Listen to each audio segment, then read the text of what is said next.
Hey everybody, welcome back. I hope everybody had a fantastic free comic book day weekend. I know I had a great one. It turned out fantastic and well above what I thought would happen, so we were jam-packed here.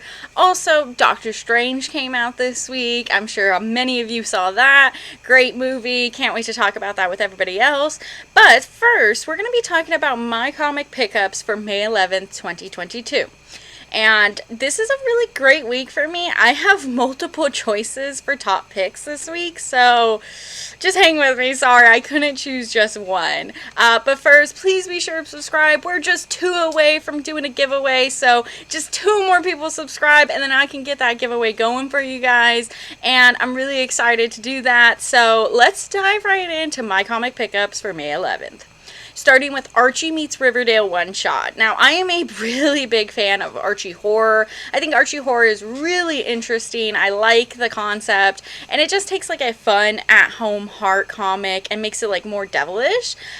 So seeing Riverdale was a complete shock to me watching it, but it entertains the crap out of me, I'm not gonna lie. So seeing classic Archie meet this darker version, sexy Archie, as you would say, seems like it's going to be very interesting how they will interact with each other. Especially when innocent Archie finds out Riverdale Archie was having sex with Miss Grundy, you know, his really old English teacher. So I just want to see how this plays out. It honestly really piques my interest. So it's just a one-shot, so I'm sure it's just going to be like a funny experience.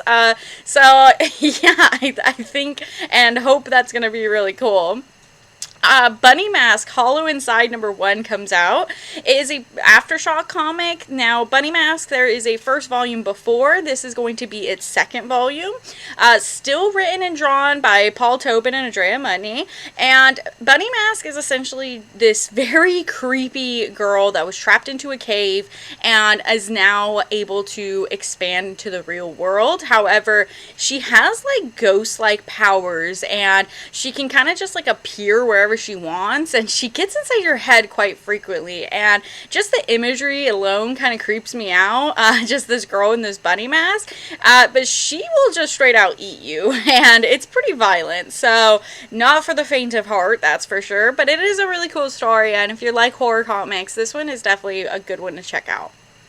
Captain America Symbol of Truth #1 releases this week as well. Now, this is the Sam Wilson storyline of the Captain America titles, and although I am a really big Steve Rogers fan, I am looking forward to see how Sam Wilson takes up the shield. It looks like Misty Knight's going to be in this as well, giving him his assignment, and we're really going to be introduced to how Sam Wilson takes up the shield. I hope it is very different, and I hope he still has his Falcon qualities to him, because honestly, that's what makes him so cool to me, is that he merges Falcon and Captain America. He's not just trying to be Captain America.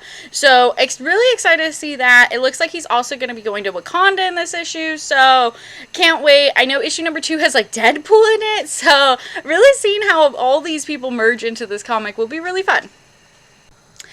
Devil's Highway Volume 2 #1 releases this week. It's written by Benjamin Percy, and although he does a great job at Ghost Rider and Wolverine, I think he does an even better job at his horror independence. This is an AWA, and it, like I say with most AWAs, it reads like a story of a movie or a TV show, and this is no exception. It is about a truck driver that murders people along the way as he drives through the country, and it's honestly terrifying.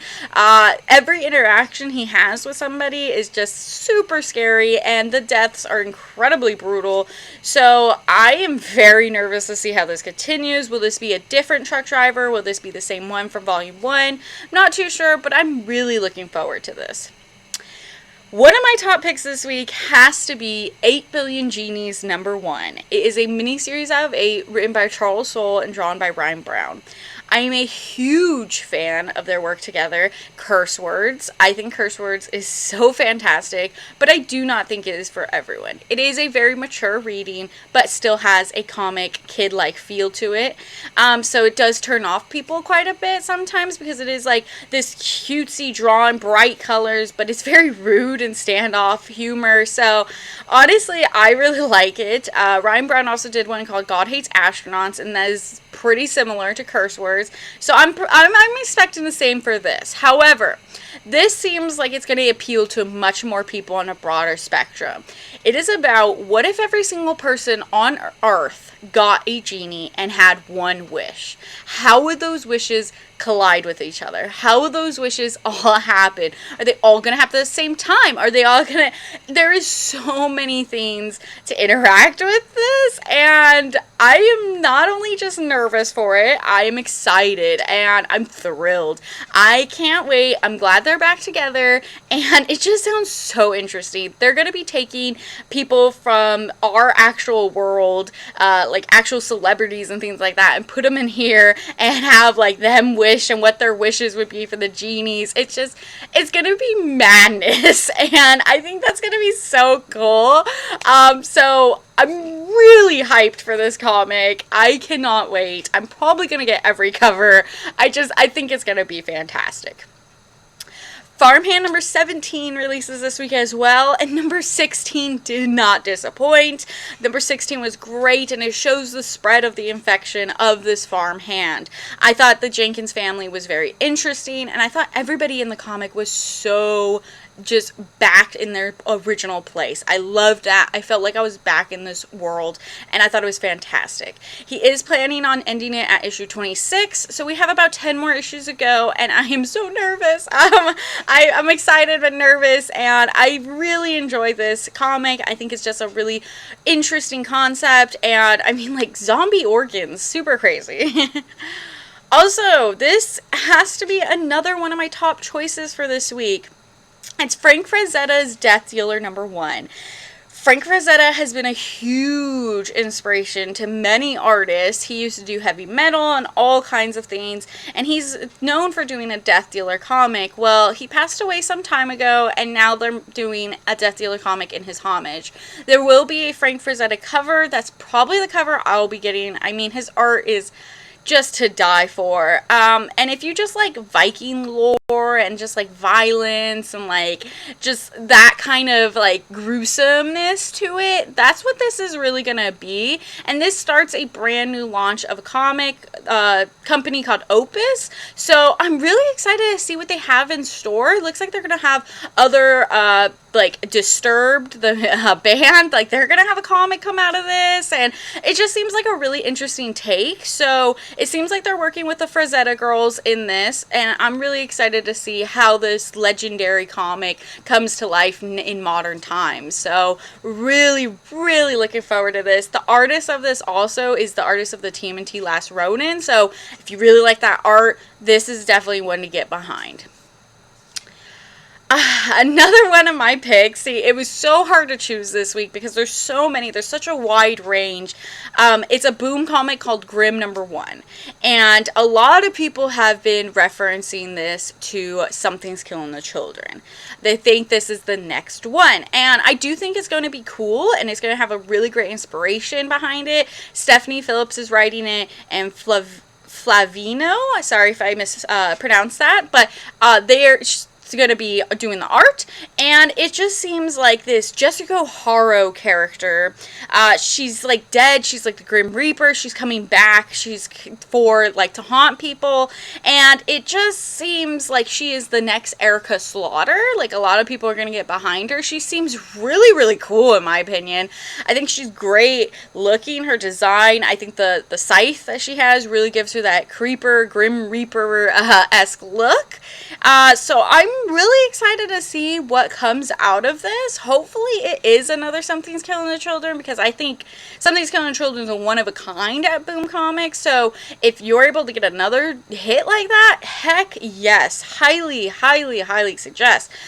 So really looking forward to how this one plays out. I love the covers of this. The Jenny Frison covers are gorgeous, and there was an absolute insane FOC Jay Lee variant that I just fell in love with. So yeah, I think this is definitely one to look out for. Also, Hulk vs. Thor Banner War Alpha #1 releases this week with these gorgeous Gary Frank covers. I am in love with these covers. But I don't know how I feel about this story just yet. I am excited to read it and see how they're going to cross, how they interact with each other, things like that. But it's an expensive comic, and I'm a little nervous spending that much money on the comic that I don't know if I might like. But I really like Thor, and I think Thor with Hulk is like obviously classic comboing. So I think having them battle each other could be really, really fun. Hopefully it's like Thor Ragnarok, and it's just like a really great time.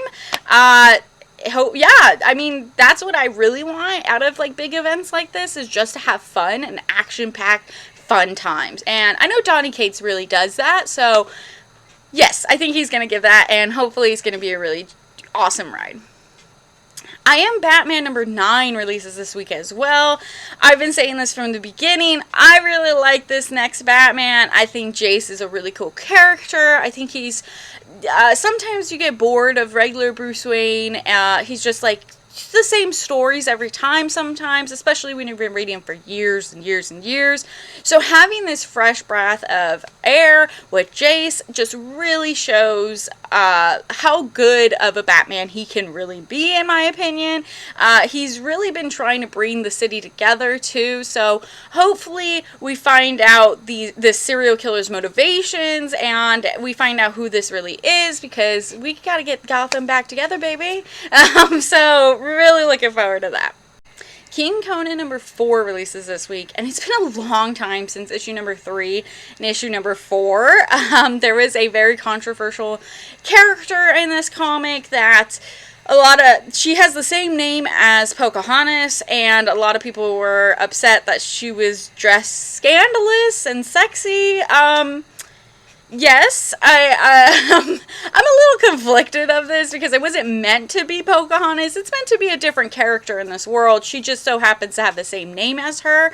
But yeah, so they had to change her, and they changed her to not be sexy anymore. And now I'm pretty sure they're going to change her in this issue as well, and that's why I kind of took a long time in between. Jason Aaron was forced to apologize and things like that. So yeah, I just really want to know the rest of the story, to be honest, because I really like his Conan run. I think it's just like a really fun, brutal experience. So I think I really liked it. I'm really looking forward to this next issue, and hopefully there's no more controversies with it, because I want to just like, finish the story. Also, Lady Mechanica Monster of Ministry #4 releases this week. It's the last one of this brand new Image collaboration, and I've really enjoyed this run. Joe Benitez is back for the art and the writing, and I just think that he brought magic to Lady Mechanica back to life again. I do think this Lady Mechanica killed it. We actually got answers from the past. She had a great new style. She's had so much, and I'm dying to see how this all wraps up. It's gotten so much lore of Lady Mechanica over the past years in this that I'm just super hyped to see where she goes after this. Mirka Andolfo's Sweet Paprika #9 releases this week as well, and man, things have picked up. Last issue, there's just been a spiral of things happening. Like, everybody is just getting so confused with everything and the relationships and all this stuff, and it's just a chaotic mess. But I love this comic because it has like a little bit of sex appeal, but also keeps a comedy, a nice romance. It balances everything so well, and I just think that's so fun. And the fact that it's written and drawn by a female and has that level of sexiness just allows people to feel natural, because usually when like a guy does it, people think like, oh gosh, he's being like so like perverted and stuff, but when a girl does it, it makes it so natural. So I love Mira Gandolfo for that. I think she has a uber talent in this industry just because she can balance out that and make it super popular mainstream. So really can't wait for issue number 9. Moon Knight, Black, White, and Blood #1 releases this week as well. Now, these Black, White, and Blood series haven't been my favorite. I've had a couple of stories that really stood out to me, but most of them have just been, like, forgettable. So I'm hoping Moon Knight changes that. I hope Moon Knight gives me some real great stories. This one contains, like, Jonathan Hickman and Chris Bachalo with some amazing covers, and I just really can't wait to see how these stories intertwine. Maybe, hopefully, maybe some of them might add into the current Moon Knight run. I'm not too sure, but I do hope this one is better than some of the others because, frankly, I've been getting kind of bored of them. So Moon Knight, though, since he's so popular right now, I really hope that they bring like their best of the best to this. Nocterra #10 releases as well, and Scott Snyder and Tony S. Daniel have been doing a fantastic job. My jaw dropped at the end of the last issue, so I am very excited to see how this issue plays out. We're really starting to learn more about Blacktop Bill and his birthplace and all the revelations inside of this, so I can't wait to have more of this world of Nocterra at my fingertips on Wednesday. Red Room Trigger Warnings #3 releases as well, and although this comic to me is super disgusting, I still am picking it up. I feel wrong for liking this, but like, how could I not? I mean, Ed PISKOR is doing a killer job at the writing and art. I think it's so unique, so disgusting with the dark internet, dark web, like, it is so much, but honestly, it's like, when you're watching those movies and you, like, are closing your eyes, but you can't, like, look away, like, that is how I feel reading this, because I honestly just can't look away on this. I think it's a really interesting concept, and I love that it just keeps getting banned by more and more countries every issue, so really looking forward to this book. Sandman Universe Nightmare Country #2 releases as well, and although I wasn't as hyped for #1, I'm hoping #2 really changes things around. James Tynion is a great writer, and I loved the art, and these covers this week is just phenomenal. There's a fantastic Andrea Sorrentino cover, so I am really hoping that the Corinthian just lets loose in this issue and really kind of surprises me, because I was a little meh on the first issue.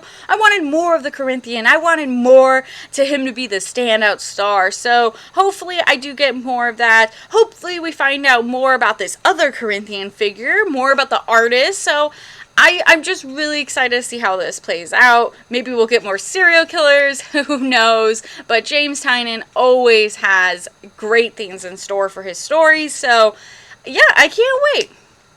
Shang-Chi #12 releases this week, and I believe this is the last issue of this run. So, I do think Shang-Chi is going to get his 10 rings in this one. I do think he's going to get those MCU-looking rings and really have, you know, that force behind him. I am looking forward to seeing how these will play out in a comic rather than just the MCU.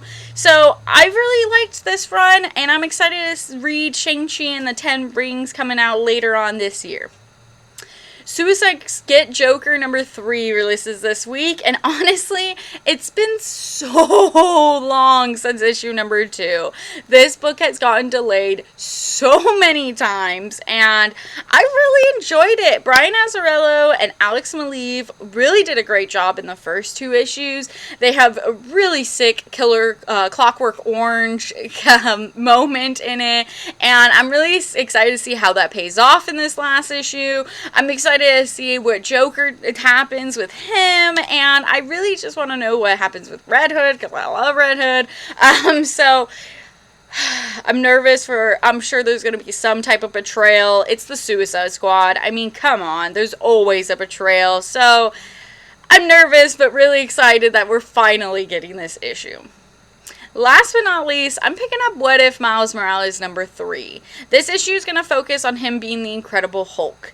And although the last 2 issues haven't been my favorite, I have been pleased with how they've turned out. I thought issue #1 was okay, but issue #2 did pick up in pace. I thought issue #2 was a little bit better. So having him be Hulk, maybe that just is going to be the coolest one. So really looking forward to that, how he maintains his normal Miles Morales life, but also turns into this giant green angry monster. So yeah, I can't wait to see, and hopefully it's just a fun ride. So that's going to be all for me this week. You can check out all these comics and many more at your local comic shop this Wednesday, May 11th, 2022. Have a great day.